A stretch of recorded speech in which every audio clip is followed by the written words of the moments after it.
Welcome back. For this presentation, we're going to focus on the mechanics of writing in the Arabic letters. And to prepare for that, basically, we're providing you first with sample pages on which you can write, and advising you to keep in mind that some letters would need space to write above the baseline by 3 spaces or 4 spaces, and below the baseline as well. Also, Arabic is written from right to left and top down. Here's graphics including all the Arabic letters. What is not indicated there is this letter called the hamza, and it is written below here. What is special about the hamza is that it takes different seat depending on the short and long vowels associated with the word, meaning the short vowel that goes on the hamza itself and on the letters before and after the hamza.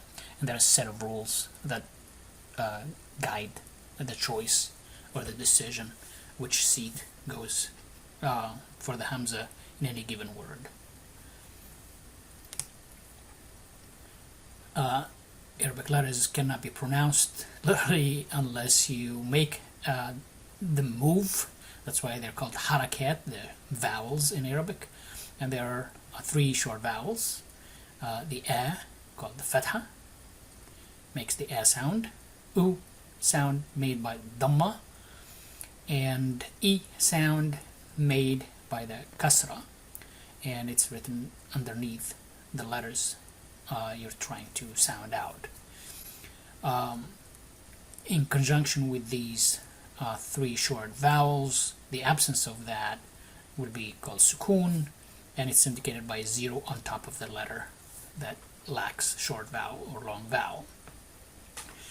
In conjunction with the short vowels, so there are long vowels. For every short vowel there is a corresponding long vowel, so the a will have a indicated by the alif, u indicated by waw, and e indicated by ya, e. Arabic nouns are either masculine or feminine, and that's indicated by the ta marbuta as shown there. Short vowels are also stressed, and that indication is by the shadda written on top of the letter. The mechanics again, so we have the baseline indicated in red, and spaces above the red line and spaces beneath the red line. And when you're writing, here I'm using the letter ba to write the skeleton on that, and then the short vowel go on top of it. Notice that the ba takes only 1 space above the baseline. Now there are letters that will take maybe 2 spaces or 3 spaces above the line, and maybe 1 space or 2 space or 3 space below the baseline, below that red line. That is, here what we showed there is ba, bu, bi, and written again.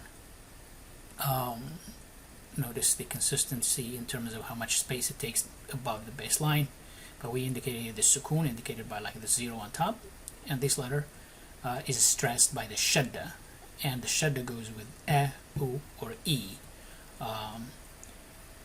and it's stressed meaning it's just you take 1 time and a half maybe to pronounce it, as opposed to just the short vowel, what it takes to pronounce a short vowel. And I indicated there how the ba would be written with the short with the ta marbuta. Here is for those who want to type the Arabic letters. If you're using a PC, keep in mind that you'll need to use different combinations of Control and Shift keys to find your short vowels and the tanween that are associated with specific words. This is for the PC. The Mac uses the same principle. You need to use the combination of the Control and Shift keys to also find the fatha, the kasra, dhamma, and the tanween, and the shadda. And that basically will allow you to add the short vowels to the letters. Normally you don't have to indicate the short vowels, but if you are, especially if you are learning, it actually helps to be able to do that. Here, let's just practice the short vowel and the long vowel. So here is the ba, and this is the boo, long vowel, and long vowel a, ba associated with the long vowel. If you move space below, here's a letter that takes 2 spaces above the baseline. Compare that to the ba sound, for example. And excuse me, keep also in mind that from the baseline there was 3 spaces above and 3 spaces below. That would be useful. The red line is the baseline that guide you for your writing. See you in another session.